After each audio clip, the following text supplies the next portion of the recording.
Hello, welcome everybody back to the Eternal Possibility Hour, where I interview ordinary people doing extraordinary things. I am Esther Piszczek, and I am so thrilled to introduce you today to my friend Jenny Brav, who is a holistic healer and an award-winning published author. Hi, Jenny. Hi, good to see you. Yes, welcome. I'm so excited that you made time to come and talk to me about your book and about your work, which really, as I'm in the middle of the beautiful book, The Unbroken Horizon, it seems to incorporate both your holistic work and your life story and like racial history of the United States. And it's really kind of all encompassing, which I totally love. And it's like 23 some awards. And this is the first year anniversary coming up, right? Of the published date. So Yeah. exciting. So tell us where did this all begin? Oh my goodness. Well, the start of it really, I moved to the US in 2010 after a decade doing international humanitarian work. And I moved to study holistic healing. And it was pretty early on, maybe like 1 or 2 years after I'd moved here. I was in a workshop, and it was a healing workshop. We did, you know, like a regression to go back in time. And all of a sudden, I saw myself as a young Black woman in a forest, got chills all over my body, felt really nauseated. It really was like a full body, um, horrifying experience. And it actually was the second time I had had that image. A week before, I'd been in a dancing environment, and there was trance-like beats and music, and I'd had that image before. And after that, because it had such a physiological impact on me, and I had already, coming from a literary family, I had already been doing automatic writing without really knowing what I was doing to access insights. And so I sat down and just asked the person, "Who are you and what was your life like?" And I wrote down like a couple pages just of the outlines of her life. And from that moment on, it was almost as if she not quite inhabited me, but was very present. And I was getting like snippets of things, of impressions of her life and who she was. And so that was the first character. It's a dual timeline novel. It's Sarah is the contemporary humanitarian nurse. Um, and then Maggie is the young Black woman. Starting when the book starts, it's in 1914. So after I had those really strong impressions of Maggie, I started getting a sense of a story with Sarah as a humanitarian nurse having these images. And how much is Sarah based on your own experience, or how much of you and how much is fiction worked into that character? It's such an interesting question for me because to me, even though there's like so much of me in Sarah, definitely the broad outlines of my life are in Sarah. She's a humanitarian nurse. Um, and some of my sister too, to be honest, because my sister also did international humanitarian work for a long time and worked for Doctors Without Borders. So some of Sarah's experiences actually came more from my sisters, like in South Sudan, where the book starts, were taken from some of the pictures of South Sudan that my sister sent me when she was managing a bush hospital there. And so there's a lot of me, definitely a lot of my sister. Sarah's father dies of a sudden heart attack when she's 12. Mine died of a sudden heart attack when I was 8. She does this intergenerational um, healing that I did as well. She's doing humanitarian work, burns out, decides to go on this healing journey, which is similar to my journey. She finds a box of her father's things, like through this self-discovery journey she's doing. My sister and I, when our mother died of a sudden heart attack when I was working in Nepal, my sister was in Peru. I was 25 at the time, and we was a rented apartment. So we went back to Paris where we grew up to go through all her things. And we found a box of my father's things that we didn't know about. It included 8 spiral notebooks that spanned 20 years of his journals and all these unwritten manuscripts. He had wanted to be a writer and then ended up translating movies. So, long answer to your question, there's a lot of me in Sarah, and it doesn't feel autobiographical to me. It just felt like these are all the things that I'm interested in. I'm very passionate about social justice, have been for a long time. That's also in the book, both through Maggie's story and Sarah's journey once she starts connecting to Maggie, because after she gets these nightmares where she sees herself as a young Black girl in the forest, and because of what happens in South Sudan, is forced to leave early and start really doing a lot of soul searching and deep therapeutic work. And so starts getting somewhat interested in social justice through what she's reading about that era. So again, a lot of me in it. And what I loved about writing it was that it was fiction. And Sarah doesn't feel like me as a person. We have very different parents, different personalities. So it's like, the things that I'm interested in and passionate about infuse the book. And it really feels like, yeah, this book feels like me. And yet it's not a book about my life, and it's not, autobiography. To me, it's not autobiography masquerading as fiction. I mean, other people might read it and think it is, but for me, it really isn't. Yeah, it's beautiful to have your own experience and then use that as a guide, but then not feel like because you don't have to be true to your own story when you do that, when you're creating fiction. And it really gives you, I think, a lot of flexibility in the process of weaving the two stories together.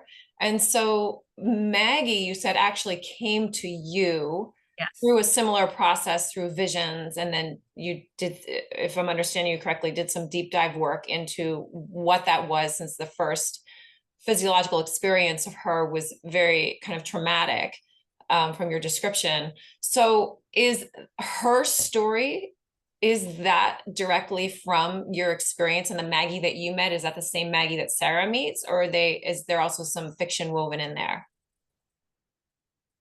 I'd say there's history woven in there. So the broad outlines of her story came to me, and her voice. Mm. I think the most important thing is her voice just came really clearly to me. So poetic, very lyrical. And I did my best to be really true to her voice. And so in the experience of her coming through, it wasn't always as words. And so sometimes sometimes it was images with some of her poems, because she becomes a poet and I'm also a poet. And so I wrote her poems, and to me, it was Maggie's voice. Especially like some of the poems, I could hear her more than others, to be honest. And, her voice would come and go in terms of how strongly it came through. And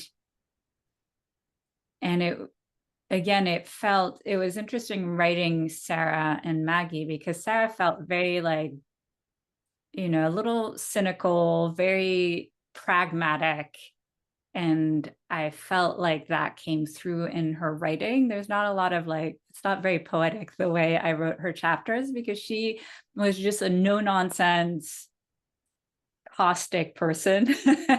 Whereas Maggie when I was getting a sense of how she was perceiving things, it just felt very lyrical Mhm. and symbolic and metaphoric. And in the nitty gritty, I mean, her experiences are very like hit you in the face, nitty gritty. And her as a person, though, her voice felt like she had access to something else which helped her survive. And so that all felt very channeled. And in some of the rewrites, I actually did some hypnotherapy to access her even more directly, where I got very clear images of her.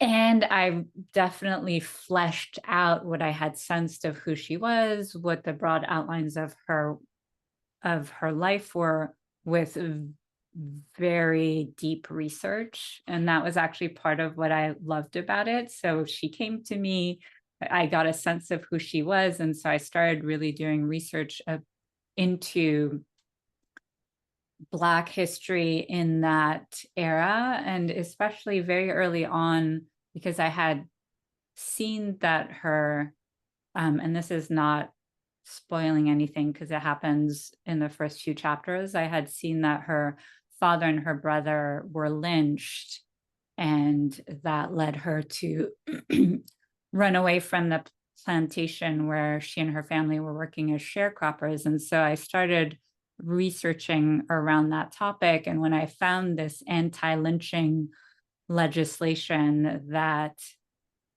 was um, that they tried to pass for 4 years and was filibustered in the Senate. And at the time when I started writing the novel, like lynching was still not illegal in the US. That was part, I was like, oh, Maggie would get involved in this. And so then I did more research into that, into the era that it was happening. Because originally I thought maybe her story was a decade earlier. But then when I was reading about the legislation, I really felt strongly like she becomes an activist kind of by virtue of her circumstances, and then really finds her voice as a poet by virtue of her beingness and her heart. And so from that moment on, a lot of her chapters are infused with her story in parallel to what was happening historically in the world with World War One, and Black involvement in World War One, and then having a lot of Black soldiers coming back and wanting things to be different, and how that informed the movement. And also, I mean, again, I started writing this around like 2012, 13. And so when I was researching the Spanish influenza, that was long before COVID happened here.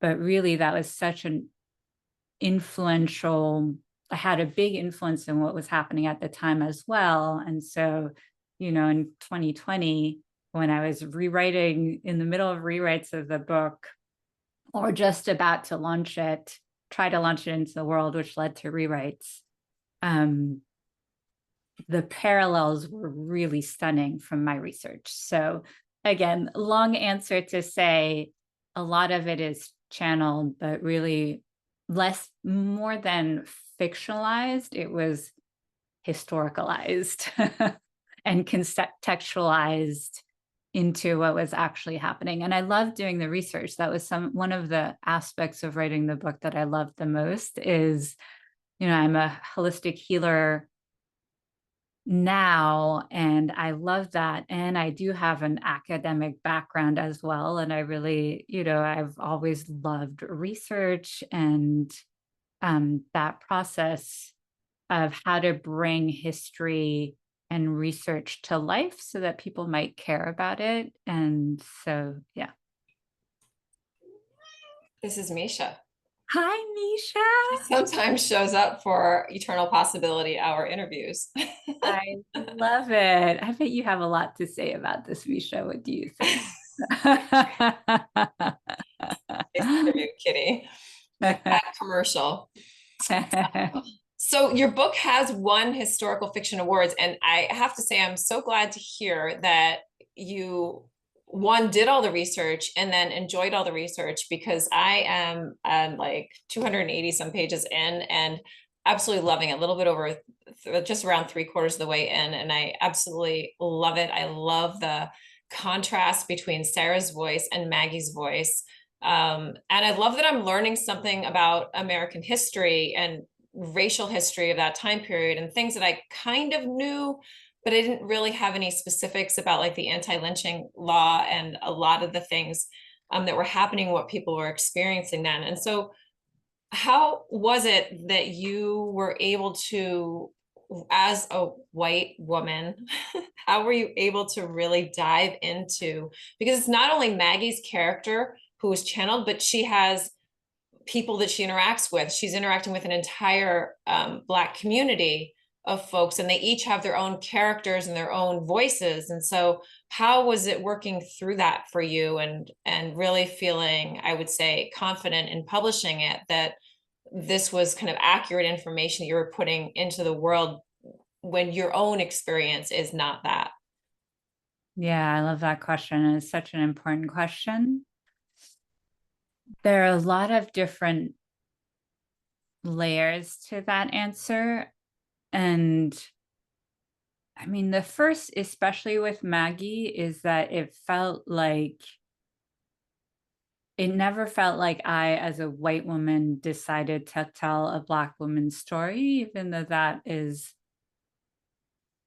obviously how it looks to the outside world. And there are a lot of, that's fraught with issues that I take really seriously. And for me, it was really, from the moment I got those images, it felt like,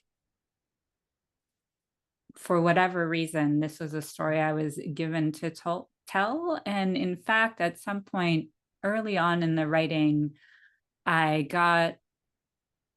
had maybe written 10 chapters, the draft of 10 chapters. I was in the middle of establishing my practice. I went to I took a writing workshop, got comments on the first 2 chapters, which later were so helpful. But at the time, I think it was too early on to get so many editorial comments. And I got so overwhelmed. I was like, what am I doing trying to write a novel? So I didn't write for 15 months. I was like, this is too much. I had kind of given up on it.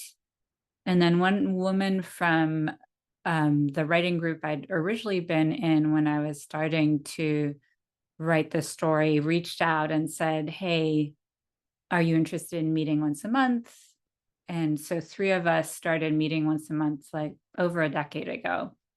And from the moment I reopened the door, I felt like Maggie. At that point, I had been writing the chapters alternatingly between Maggie and Sarah. From the moment I reopened the door, I felt like Maggie was like, you are never closing that door again. And I had to write her whole story first. Like at that point, I stopped writing Sarah and I just wrote Maggie's story till the end. And so that's the first answer, is that it didn't actually feel like it had much to do with me or who I am as a white woman. And a lot of the secondary characters just kind of came to me as I was writing the story. The ones who are fictionalized, the ones who are real characters, historical characters, like Alan Locke is the most prominent one. He's the one who wrote the New Negro anthology and taught at Howard University when she went there. And I did look through all of Howard University's yearbooks, like pictures from that. They were online. So I found the ones from the year she would have gone to Howard University and really looked through, saw who the professors were, and he stood out. I was like, oh, they would really have gotten along. So I did a lot, read his autobiography, his biography, really tried to feel into who he was as a person, to feel and like what his voice was, and read a lot of poetry from that era, from the Harlem Renaissance, to kind of imprint myself with the voice of that era. So that was one thing. And then in 2020, when I had sent some parts of it to editors, had gotten some feedback during writing groups, but really I'd been kind of writing it in a bubble, mostly in my own bubble. After I realized getting too much feedback too early on wasn't going to work for me, I decided, okay, I'm just going to write the first draft as it comes to me. I may never publish it. It's fine. But this story clearly needs to come through me. There's something really important that is happening that's beyond anything that my mind has any control over. So when I brought it into the world in 2020, my first step was to go to the San Francisco Writers Conference in February 2020, right before the pandemic hit, and met with some hybrid publishers. And it was really then that I realized it was in the middle of all these controversies about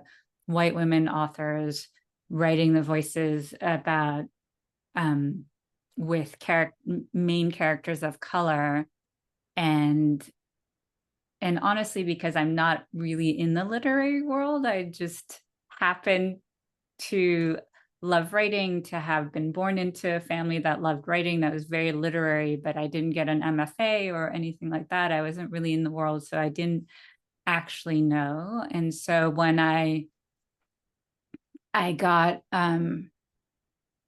the first full manuscript read and editing that I got from an editor that this hybrid publisher had recommended, had a sensitivity lens to it.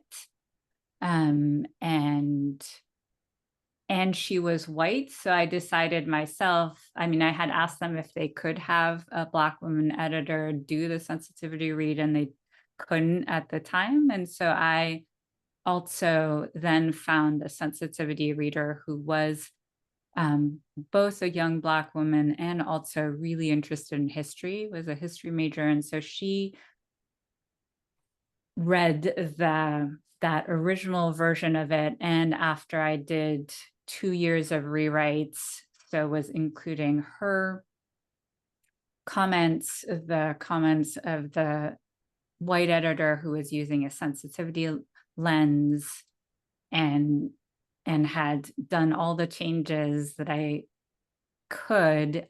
I also had her read it at the end and integrated the comments she had on the more final version. And that was so helpful. And I also had a Black woman writer look at Maggie's poems to make sure that I wasn't missing anything with her voice, and really loved her edits. And so I also hired her to do a full manuscript read, just to make sure that the whole thing flowed. And so that was very, very important to me. And then, with the secondary characters, again, a lot of it, they came to me. And when I was doing the rewrites, I was really going deeper into each of their personalities. Like when a couple of them felt like they were maybe similar, I actually asked them, and I was like, what do you want me to know about you? And all of a sudden I kind of felt them as different elements. They were like, oh, I'm more fire and I'm more water. And so so I was taking a lot of external feedback. And I mean, I think this is who I am also as a healer. For me, the most important information comes intuitively.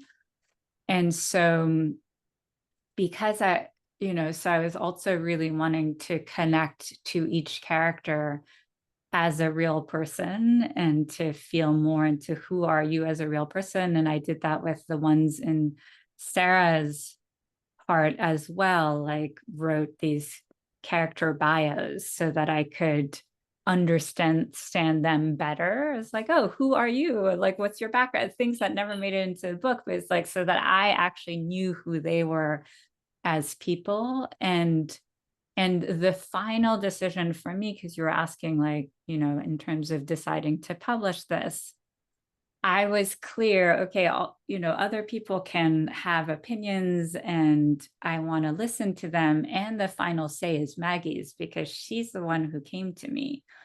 So at the very, when I was deciding whether to keep going or not, whether it was, I was like, hey, is it okay that I'm publishing this? Like, kind of, who do I think I am? There was some of this feedback of like, who do you think you are as a white woman to bring this person's voice to the world? And when I tapped in, meditated, and asked Maggie, she was like, girl, who do you think you are not to? And she kind of said, gave you my story, put your big girl pants on and get it out in the world. And if you get backlash, that's your work through it. And so then I was like, okay, well, that's my answer, because that's, it's not about me. And so that was like my main guide to deciding. I so love that.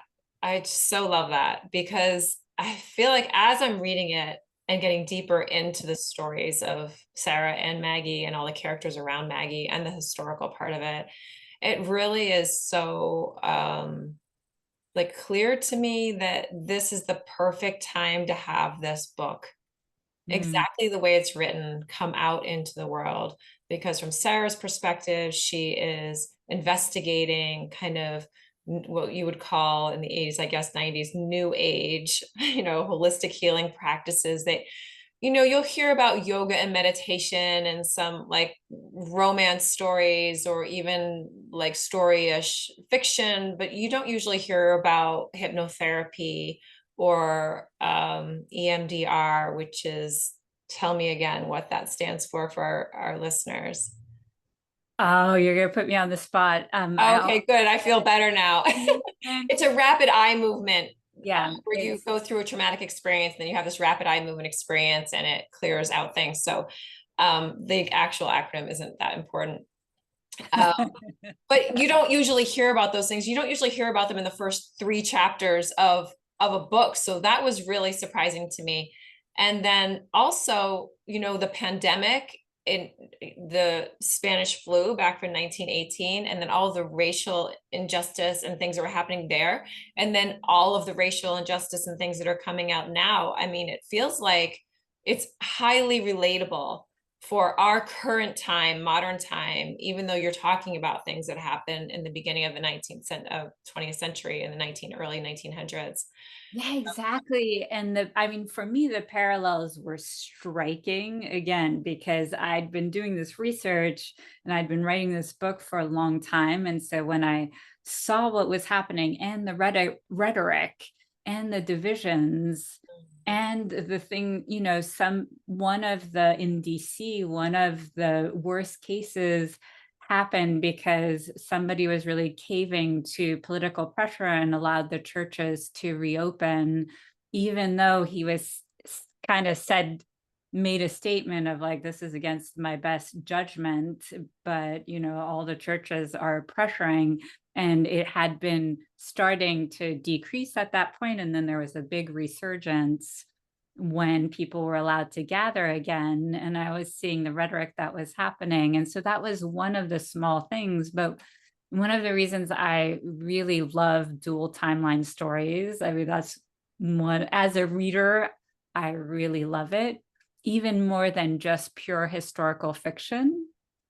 And that was one of the things that I loved about writing both Maggie's story and Sarah's, was I felt like Sarah's allows us to contextualize it into the present and really recognize all of the parallels, that this isn't just something that was happening 100 years ago and now we abolished slavery in the Jim Crow era. And I mean, I think now, especially now on an election year, I mean, more than ever, we're really seeing that discourse being brought back and people wanting to return to policies from that era.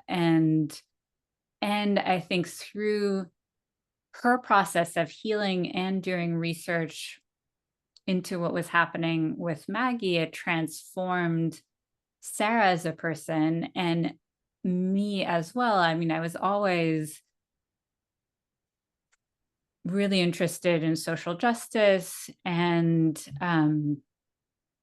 interested in how I could be a white ally.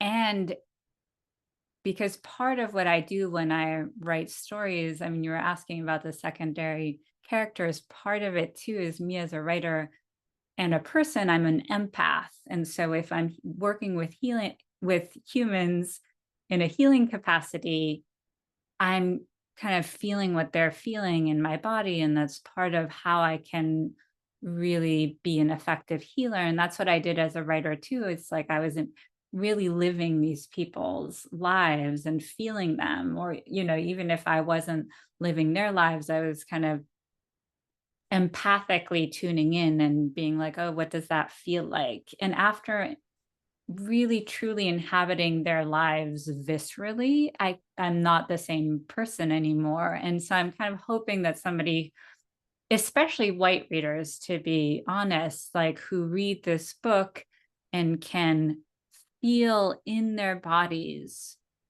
what that experience of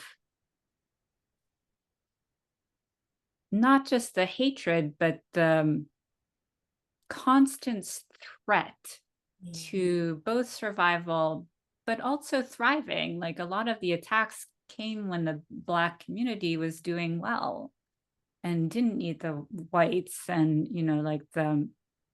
there's a lot of the examples of the racial violence were in that era were to Black communities that had successful businesses and were doing really well. And you see that over and over again also nowadays. And just, I think it contextualizes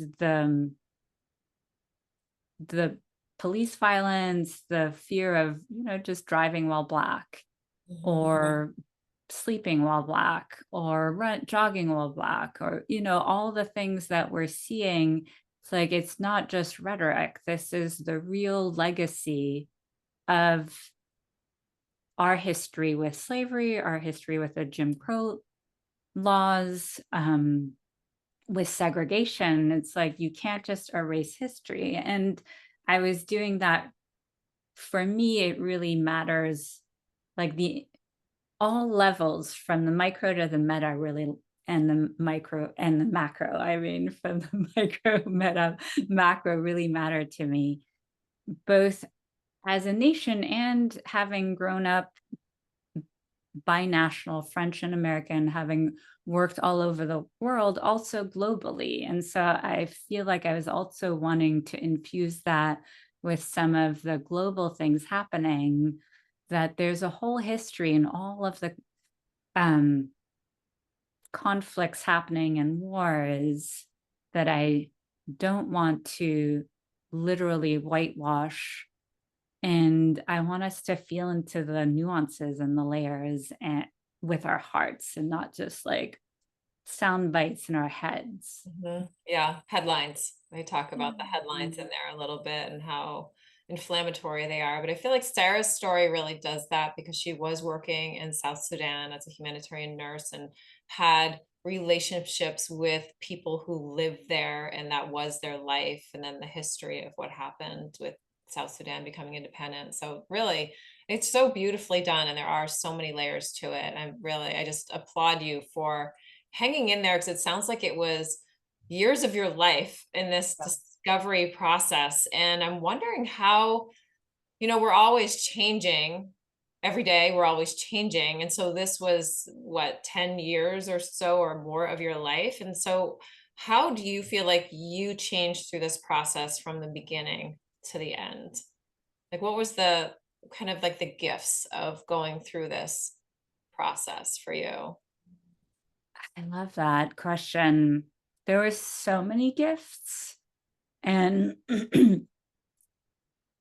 and part of it was also my evolving relationship with Sarah, to be honest, because as I said, it didn't feel autobiographical to me. And because there was so much of me in her, as much as from the outside, for a lot of other people, Maggie's the problematic character. For me, writing it, like my problem child was always Sarah.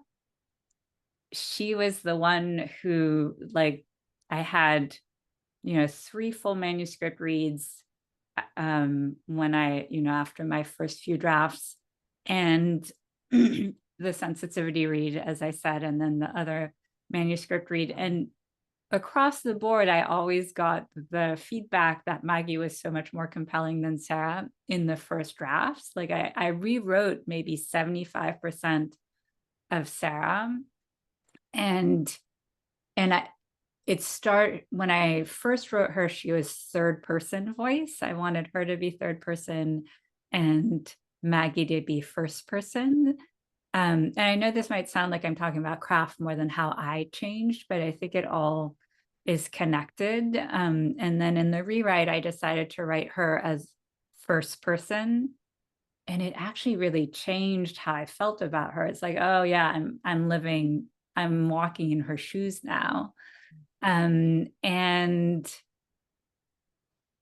it was interesting because a lot of the aspects of my life that I infused into the book were ones that were in the past, like, the humanitarian work, the burnout, my father's death, the search that I did to know more about him, all the intergenerational healing that I had done was when I was doing humanitarian work, also living in Italy with my partner at the time.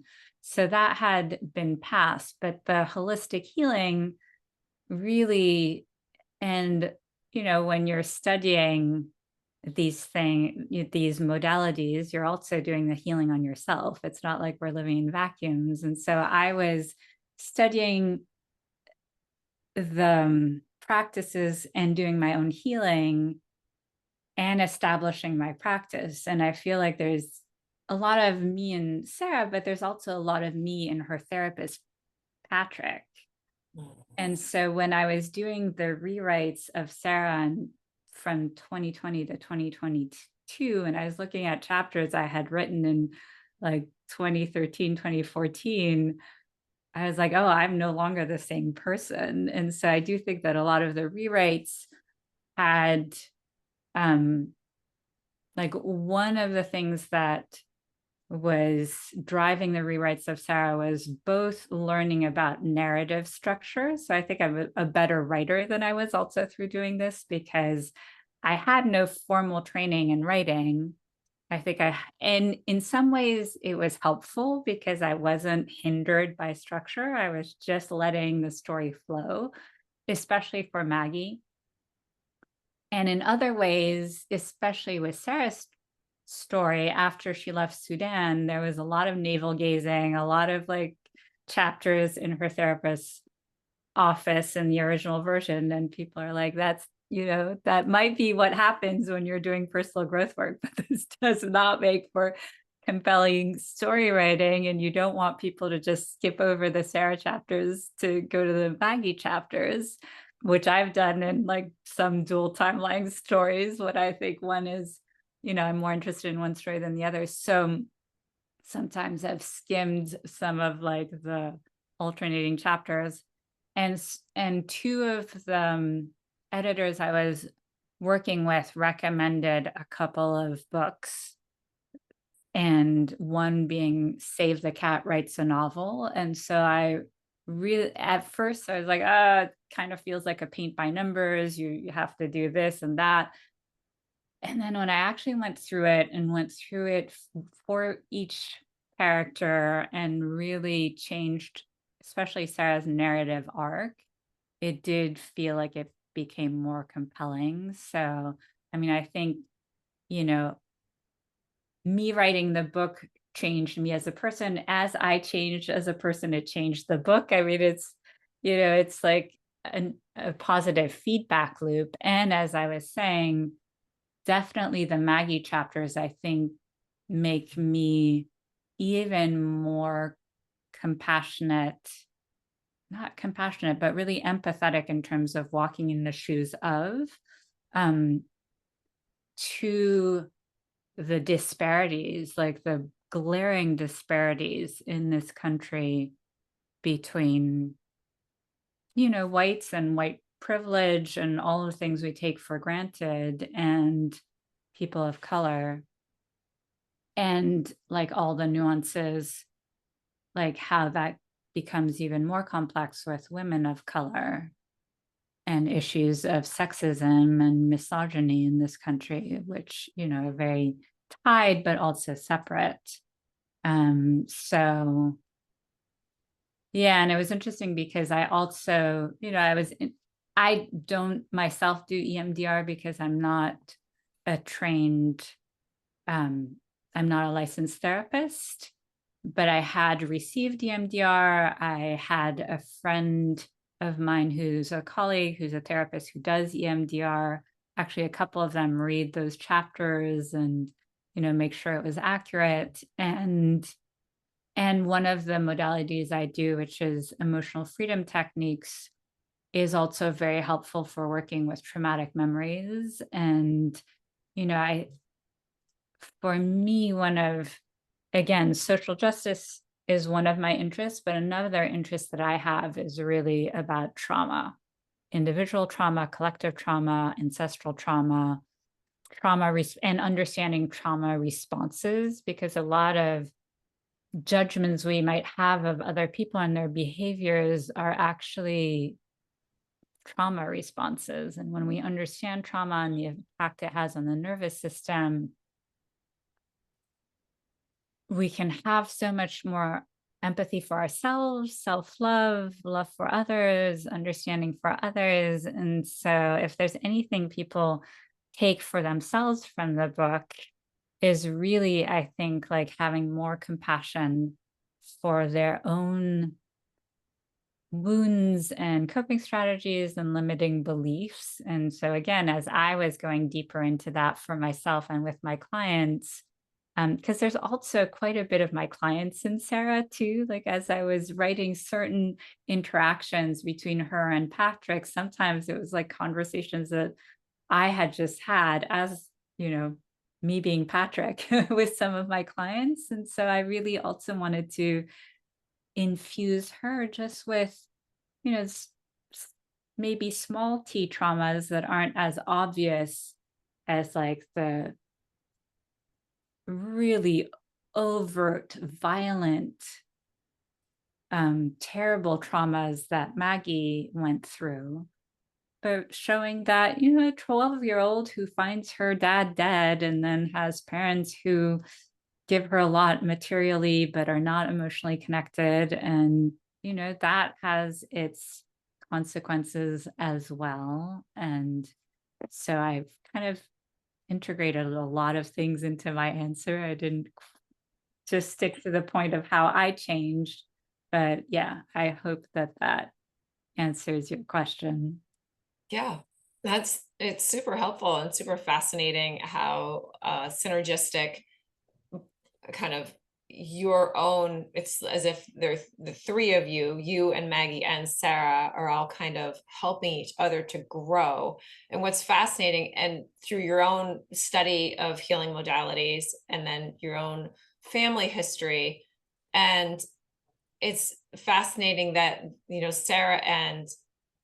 Sarah is fictional and Maggie is somewhere in history who has come to you, but they are unseen characters that become real to you through you, and then you bring forth on the page for other people to experience them and your journey with them. And I think that's just, it's so beautiful. I mean, that's what good writing is being able Yeah, absolutely. to, And actually, I two things just came up to me that I forgot to say too in response to your question. One is, I think one of the things that was really important when I was tuning in also, because throughout this process, I was also tuning into like my inner wisdom and inner compass about this, especially when I was deciding whether or not to to publish or whether or not to really do the rewrites, which were major. And at that point, I was like, oh my God, I've been working on this for so long. Like, I'm really gonna like go back chapter by chapter and almost completely rewrite Sarah. Like, oh, I'm so done. um, one of the messages I was getting for me is that I needed to complete it. Like there was something in the completion process that for my growth and evolution was, I was told like, this is really important. Like it doesn't actually matter if you publish it and you sell one copy. You need to, um, you need to finish, you need to finish it. And there was, and just for me, it's like, oh yeah, I saw this big thing from beginning to end, and it changed me and I changed it. And it's kind of the same with my practice, right? There's a lot of me in my practice, and it also has a life of its own as a business. And it's like I influence my practice obviously, and there are aspects of it that are going to change who I am through working with people, and through the messages that I channel for others, there's a message for me. And I think the writing is the same. It's like there's something that wants to evolve us through it. And even just the discipline of writing a chapter a month, like, for my writing group, and all of my vacation time pretty much was writing retreats. Since I was self-employed, there was something about the discipline that was really important. And I hadn't done hypnotherapy early on, but later on I had done some hypnotherapy sessions off and on. And when I decided to do it, I was having writer's block, and I was like, okay, let's try to do it. But instead of being hypnotherapy for me, like a regression for me, I want to do it to like meet the characters. And so there was something about doing that that was also, I think, transformative for me, of seeing what's possible, that I can communicate with anything. I can communicate with the energy of money, of my house, of my cat, of my character. And so I think that was also helpful. And I saw things, I mean, with Maggie, it was more fine tuning. I got really clear images of things that I'd only had a sense of. But with Sarah, the epilogue at the end hadn't existed before. I didn't really know what happened at the end of the book. And then through hypnotherapy, I saw her a few years later. I was like, oh, that's where she is. And so then I included that in the last chapter of the book because, I was able to see it. So Wow, that's so cool. So you've mentioned a couple of times now throughout this interview channeling, and you mentioned automatic writing and EMDR and the hypnotherapy and the emotional freedom techniques. So for somebody who's watching this, and all of these are just foreign concepts, and you have said that you're highly intuitive, and maybe somebody watching this isn't necessarily, or maybe they are, but they don't really know that they are, what would you say to them? Or do you have any further explanation about all of these things, or even about how you work with clients who come to you and don't really have any basis and background for these things? yeah. And those are almost slightly different questions to me. So the first one, in terms of what I would say to people who have no background in this at all, is to not worry about the words. The words, because I mean, the automatic writing, that's something I started calling it when I heard that, but I've been doing it since I was 6 years old, and just called it journaling, because from the age of 6 on, somebody handed me a notebook.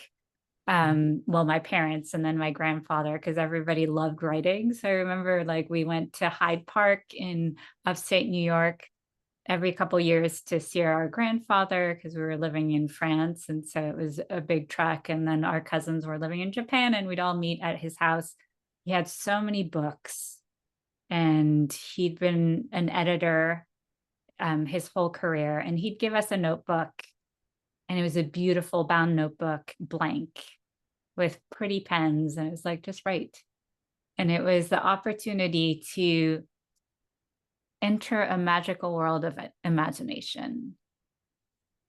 And so for me, it doesn't matter what we call it. I mean, again, I've started calling it channeling recently because I took a class and they called it, the art of channeling. And I realized that I've been doing that for a very long time. There's so many words for it, but it's just a feeling. And so what we're talking about when we talk about these things is just like that sense of like just feeling at home, something feeling right, something feeling comfortable. Because we've all experienced times when we have a little voice saying like, do that or don't do that, or this is right or this is not right. And we all have experienced what it feels like when we don't listen to it and what it feels like when we do listen to it. And the less we listen to it, the harder it is to hear. And then things kind of feel a little like clunky and like I'm like things are not feeling, there's just not a lot of ease. And or like things are just feeling hard, difficult. And so it's like all those words, it doesn't matter. It's not about categorizing things as like this or right or wrong or woo or not. I mean, honestly, I grew up with two parents who were very intellectual, total atheists, had no interest in spirituality my entire life. And even when I moved to the US to study holistic healing, I was really interested in traditional Chinese medicine because I had studied it in Italy when I'd been living there and had also had access to Ayurvedic doctors in Nepal who really helped heal my chronic asthmatic bronchitis in ways that the medical world hadn't. And so I was, for me, it was really more of an empirical thing. Like if I can feel it and it makes me feel better, I believe it. And Chinese medicine was able to help me heal the asthma and the lung issues in ways that the medical world hadn't, and also understand why I developed it the year after my dad died when I was 9. When I learned that lungs are associated with grief in Chinese medicine and with the skin, I had a lot of eczema as a kid. It just everything lit up. And so I came here like, yeah, I'm going to do that because it's like, there's all this scientific proof about like acupuncture and why it works and, and the point, or not why, but like that it does work and the points actually conduct energy. And I was like, but I have no interest in like anything too woo woo, like energy and all that stuff, like not interested. And then it was only when I started feeling it myself and healing from it that I got interested. And it was just because it was empirical. So again, I think it doesn't have to look one way. I feel the same way about writing. A lot of people will tell you how to write and how to be a writer, and you have to write every day. And for me, it's like, find what works for you. That's the most important thing. So if somebody wanted to work with me, I mean, one of, I think, my superpowers is just being a bridge. And so when I was doing humanitarian work, I could adapt to any environment. I, studied and learned 5 different languages, which at one point in time I spoke well. Well, French I never studied. I grew up bilingual, but then I studied 3 others.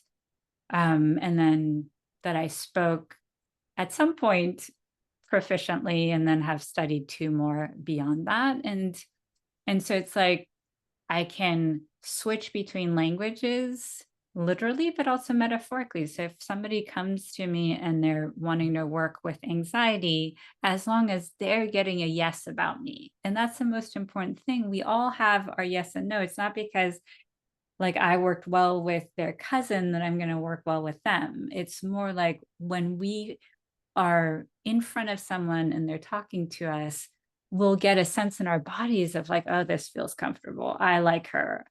And so if you feel that, great. And then, will lean on, I have lots of different modalities and I kind of seamlessly integrate them in a session, but I'll also the different words will come through me based on like where the person's at and like the language that they're using.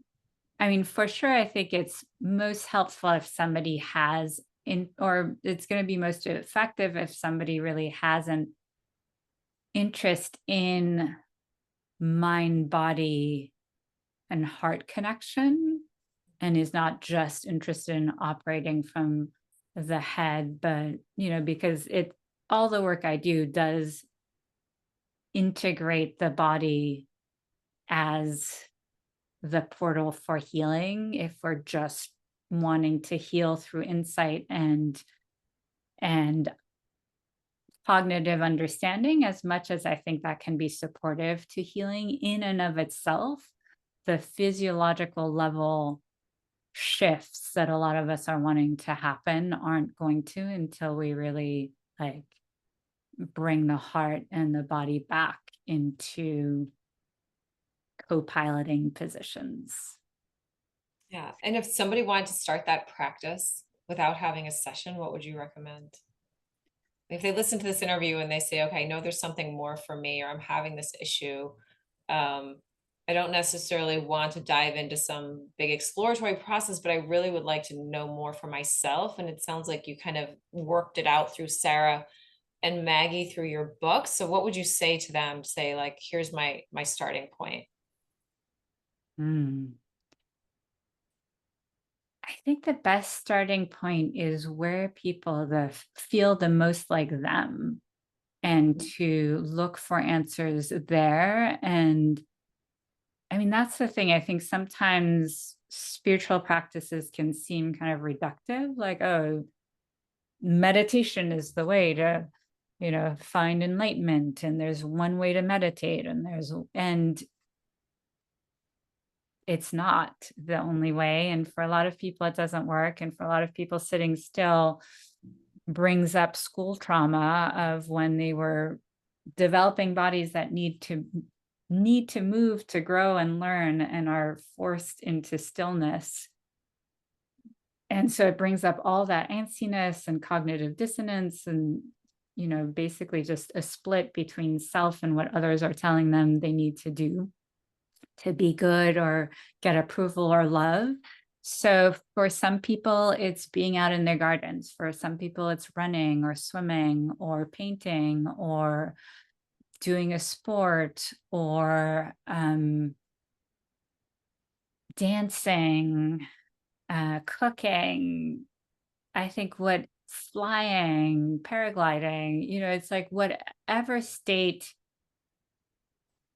you can get in where it feels like, oh, I can breathe, my nervous system relaxes, I feel more like me. Get in that state and then just ask questions if you're curious about something of like, oh, like, how can I feel more of this? Or is there something you want me to know? Or is there something for me to let go of?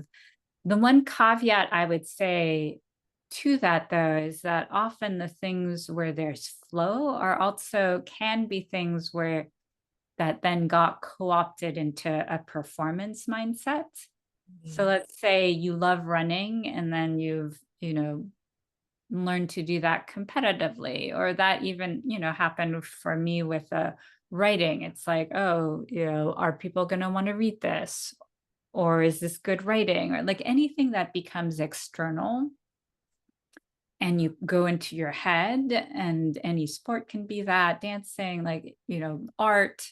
If it got co-opted by an external I, then often we need to just, you can shake that off in terms of what people can do. You could just like, if you notice it's coming in, anything that feels tight or judgmental, or like, your inner critic or other people's voices, just say hi to it. Hi. Then you can just shake it out. Oh, you can even do this at home if you're watching this or listening to this, brushing it off your body, just so that like, because energetically it almost feels like static electricity.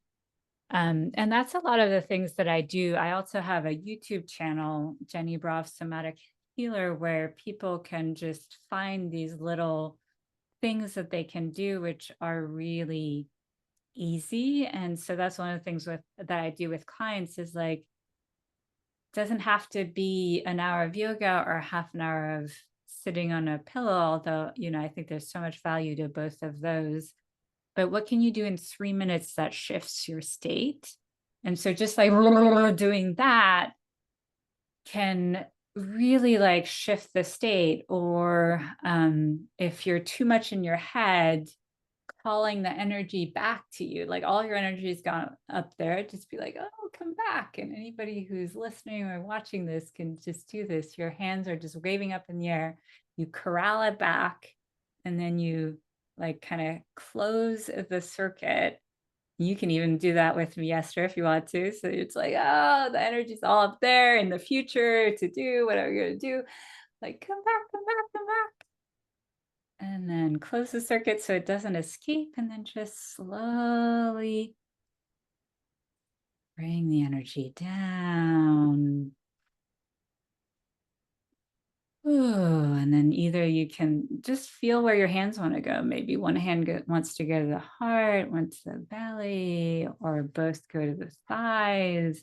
Just something that kind of brings, because when we're up here, we're like not really home in our knowing.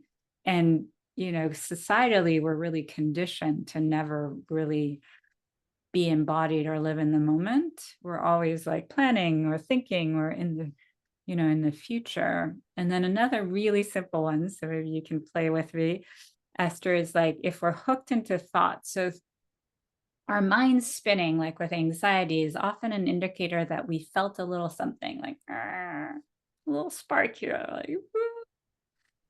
And then when we go into our heads to fix it, trying to figure out externally what's, to blame for it. And therefore, if we change that thing externally, we're going to like feel better. Rah. If we do that, it's like pouring kerosene on a spark, and then we have a forest fire. Because like, we're out there fear mongering, and this part gets more and more distressed, and then more thinking, more distress. Whereas if we just bring loving attention to this, it's going to feel much better. And then it's like pouring water on the spark. So let's feel just the energy of the mind and how hooked we are into it. It's like, we're hooked into thoughts in our story, and like, how we're to blame, we're there to blame. Like, it doesn't really matter if it's us or them. It's always like, and then we feel how that feels in the body. For me, when I do this, like everything is clenched, like, and then I pause, and then I slowly unhook from the thoughts, really slowly. How does that feel to you, Esther, when you do that? What do you know? Great. Yeah, for me, just doing that, my body like starts, like, it's like, oh, okay. And then we shake off all the thoughts, because it's not about that.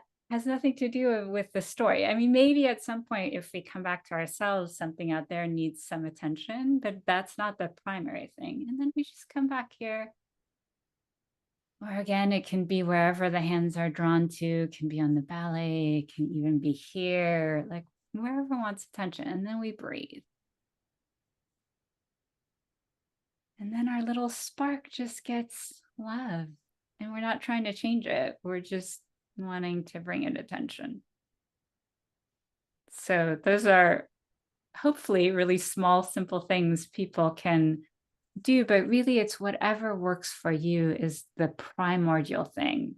The shift and the healing is when we relearned to trust our own knowing. And most of us learned so young to disconnect from that and put more credence into other people's authority. Yeah, I think that's absolutely true. Coming back to trusting your own knowing and knowing that it is valuable and always there for you. Yeah. Thank you so much for sharing those beautiful practices. You're Simple, so simple, welcome. easy, beautiful practices. I could definitely feel the shift, especially with this one. I love this one about calling myself down and bringing it down. I can actually feel that. So if anybody's watching and they're feeling like a little hesitant, I would recommend doing the this thing and bringing it into the body because it's a really easy way to feel the shift. Exactly. And Yeah. that's why I do like just these really short, brief, simple things and have lots of different possibilities because everybody's different. And you can also ask yourself, like, okay, when I'm ungrounded, what's helpful for me to come back? And again, like really trust that and trust that some part of you already knows because there's, some part of us that's always drawn to the thing that we're needing. And sometimes that does get co opted and it becomes strategic. And there's some return to it, or it becomes like a coping strategy or something that disconnects us. And there's always wisdom. Yeah, some part of us has always been there and always known and will always bring us back too if we're willing. We have the choice to as to whether we listen or not. Right. Yeah. And that's part of Sarah's story is having, she tries to push it all away and then she ends up in trouble again and says, all right, fine, now I have to do the thing. And I feel like the same thing with you. You put the book down and then you brought it back up 15 months later and Maggie was like, all right, now you're not going anywhere. Now you're doing the thing. You're Yeah. closing the loop, you're writing the story, you're getting it done, publishing or not publishing. Yeah, really beautiful. Thank you And so much. Yes. What was it? I was gonna say, like, that's the thing.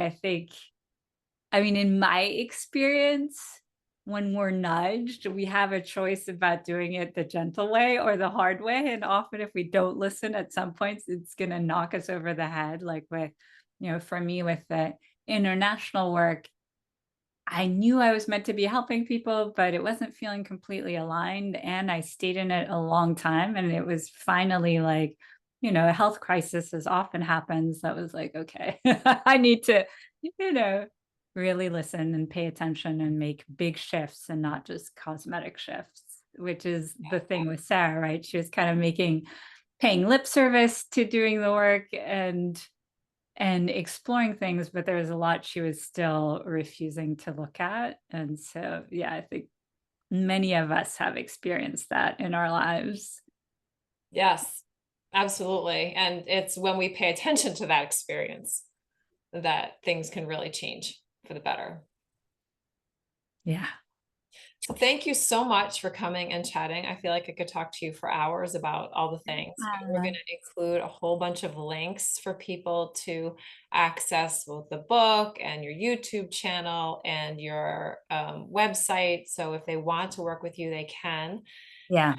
Do you have anything else that you would like to say before we close out?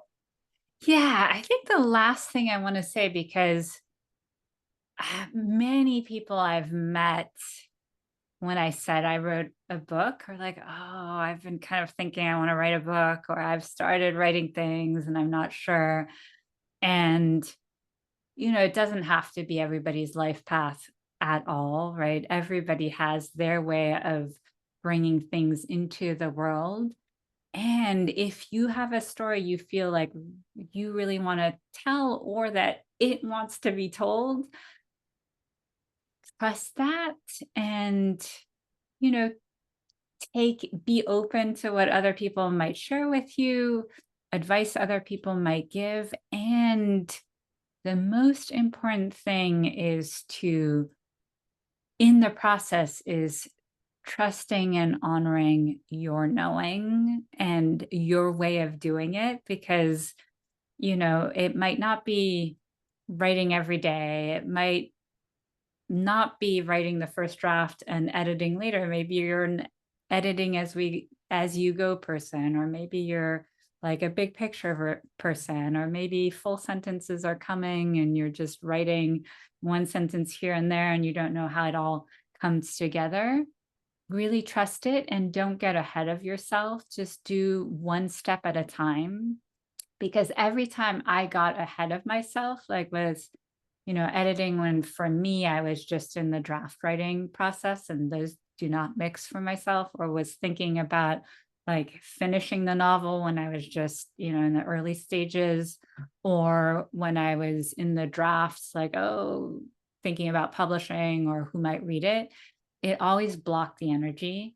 And when I just stayed exactly where I was, which is a practice in and of itself, of because we are as a society really not trained to be in the present moment. So that in and of itself, if that's all you learn from doing it, is to like stay more present and just listen to what's here and now and follow it and trust it without thinking of outcome and just being in the process. I think that's like already all that matters. So really just stay with what's here and trust it and follow it. Yeah, beautiful. That's such excellent advice for living every day of our lives here on Earth. Exactly. Well, thank you so much, Jenny. This has been a complete pleasure, and you've really enlightened me, and I hope enlightened the people that will be watching this. And we will give them all kinds of information about how to find you. Perfect. Thank you so much. Such a pleasure to talk to you. Yeah, you're welcome.